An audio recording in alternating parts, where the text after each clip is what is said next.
right, it's Get fine. back in. I'm going to talk Get to back in the car. All right, don't touch me. Yeah. Don't touch me. Would you be willing to do some field sobriety exercises to make sure? I would be because Okay. I'm a big boy. Do you have an ID in the car? Me? Yeah.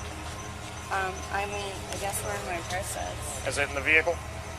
Yeah. Okay. Former Major League Baseball star Johnny Damon and his wife Michelle Mangan Damon were arrested in Orange County, Florida for driving under the influence on February the 19th of 2021. The couple were also charged with resisting arrest after becoming belligerent toward the officers who pulled them over. According to the police report, 47-year-old Damon, who was unsteady on his feet, pushed one of the officers during the traffic stop. His blood alcohol level was determined to be 0.3, nearly 4 times the legal limit. Mangan Damon was booked alongside her husband for resisting an officer with violence. One of the policemen got in contact with the nanny employed by the couple, who was taking care of their children at the time of their arrest, and informed her of the situation. Mangan Damon pleaded not guilty to her charges, while her husband accepted a plea deal and was consequently ordered to perform community service in lieu of prison time.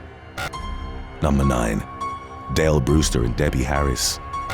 Wanted for the murder of Alan Rick Godfrey, California residents Dale Brewster and Debbie Harris were arrested on September the 23rd of 2016 in Seligman, Arizona. Godfrey had been living at the couple's Phelan Ranch up until April the 17th of 2015, when he was allegedly involved in a physical altercation with 45-year-old Brewster. The latter reported the incident to the police, claiming that Godfrey had run away in the aftermath. The following day, Godfrey's family reported him missing, but his body wouldn't be found until several months later on December the 8th. It had reportedly been buried in a shallow grave in the Los Angeles County desert. The 47-year-old victim had been tied up, beaten, and strangled to death. When police attempted to question 48-year-old Harris and her husband, they discovered that the couple had fled the state. After being found in a motel in Arizona, they were extradited back to California to face first-degree murder charges. The authorities were unable to gather enough evidence to prosecute Harris and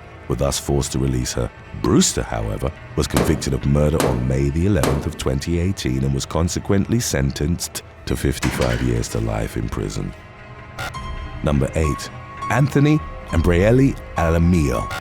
On July the 27th of 2019, Anthony Ambrielli Alamillo were arrested for assaulting and robbing a young woman in St. George, Utah. The victim had reportedly posted an ad online looking to sell her iPhone. Brielli replied to the post and agreed to pay $400 for the device. When the girl arrived at the agreed-upon meeting place, the couple were waiting in their car. Anthony, who was 23 at the time, stayed in the driver's seat while his wife spoke with the victim. Instead of giving her the money, Brielli punched the young woman in the head and shoulder, grabbed the phone, and got back in the car. The victim, whose identity wasn't released to the media due to her age, attempted to hold on to the phone while Anthony sped away.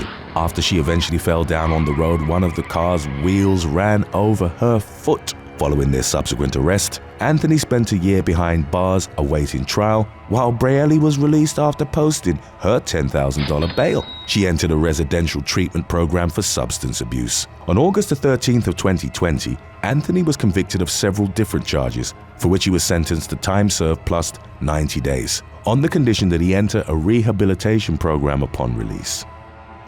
Number 7. Kent and Jill Easter. On June the 19th of 2012, married couple Kent and Jill Easter were arrested in California for planting illicit substances inside a car belonging to PTA president Kelly Peters. The Easters reportedly believed that their son wasn't being properly tended to at Plaza Vista School in Irvine. It filed a civil complaint in 2010 alleging that the boy had been locked out of the building for 19 minutes during an extracurricular tennis class. Peters claimed that the child had simply taken too long to line up with the rest of the group and that they couldn't continue to wait for him, which led to him being left outside. The Easters decided to retaliate against the woman by attempting to frame her. After placing the drugs in the backseat of Peters' car, the couple called 911 under a fake name. They reported seeing a woman driving erratically near the school. When police arrived at the scene, they discovered the car in question with the illicit substances in plain sight. Peters consented to a search, but denied having been aware of the items found in the back seat. After questioning her, police determined that she'd been in class at the time she'd allegedly been driving the vehicle around. An investigation was launched into the fake tip, and police ultimately determined that the call had been made from a hotel near Ken Easter's workplace. CCTV confirmed he'd been at the hotel on the day of the frame-up, leading to his and his wife's arrest. Number 6. Eddie Ransom and Jody Dorkin.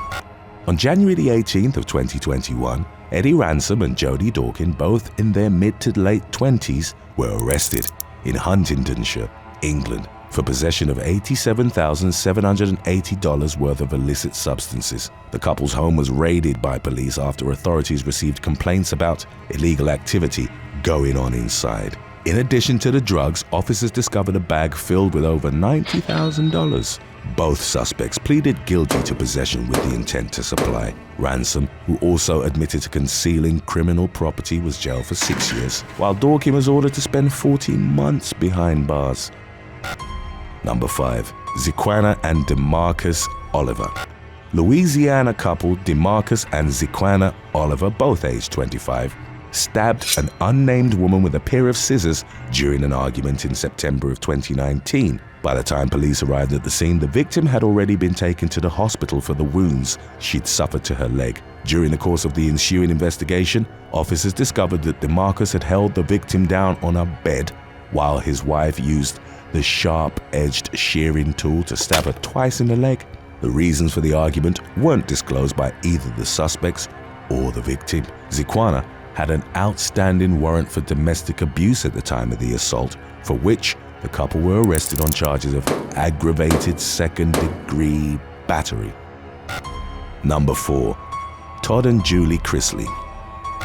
On June the 7th of 2022, reality stars Todd and Julie Chrisley were found guilty of tax evasion and bank fraud. The Atlanta couple starred in Chrisley Knows Best, a show centered around the life of Todd, a real estate tycoon, and his wealthy family, which lasted for 9 seasons. On August 13th of 2019, during the show's 7th season, the Chrisleys were charged for their alleged financial crimes, and after turning themselves in, were released on $100,000 bonds.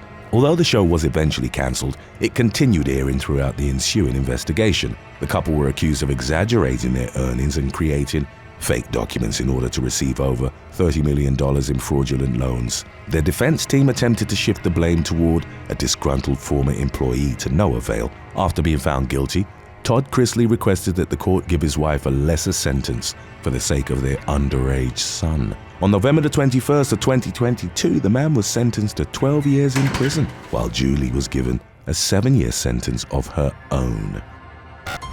Number 3. Brent and Brianna Daly. Brent and Brianna Daly, aged 27 and 25 respectively, were arrested in Santan Valley, Arizona, for leaving their young son home alone while they played Pokemon Go. On August 2nd of 2016, police were alerted to the situation by a concerned neighbor who found the boy crying outside the residence, wearing only a diaper and a t-shirt. During questioning, Brent and Brianna initially claimed that they'd left to buy gas, but eventually admitted they'd been looking for virtual Pokemon around the neighborhood, during which time the child was left alone for over 90 minutes. The Dalys were charged with child neglect and endangerment. On November the 1st of 2016, the couple pleaded guilty to misdemeanor endangerment as part of a deal with the prosecution and was sentenced to 12 months supervised probation. They were also ordered to take parenting classes. The child was returned to the custody of his parents, with his maternal grandmother acting as a supervisor. Hey, it's Carl. Be sure to subscribe and leave your comments in the comments section below, and maybe, just maybe, we'll get your video going next. Number 2. Stephanie and Nicholas Harris. Stephanie and Nicholas Harris of Denham Springs, Louisiana, were arrested on June the 14th of 2018 after being caught transporting 25 illegal immigrants. The couple, both in their 30s at the time, were driving 2 separate sports utility vehicles, both of which were stopped on different roads after they committed traffic violations. During the course of the traffic stops, state troopers discovered 25 people in total hiding in the 2 cars, including a pair of unaccompanied children. The Harrises were charged with improper lane use, as well as the more serious crime of human trafficking and the human trafficking of a juvenile. Their bond was set at $376,000, while the illegal immigrants were taken into custody pending an investigation. Sergeant James Anderson, a spokesman for the Louisiana State Troopers, explained that the victims would have been forced into debt bondage, a type of trafficking which he labeled an example of modern-day slavery. If found guilty, Stephanie and Nicholas could face up to 35 years behind bars each. Number 1. Elizabeth Jernigan and Rex Jernigan.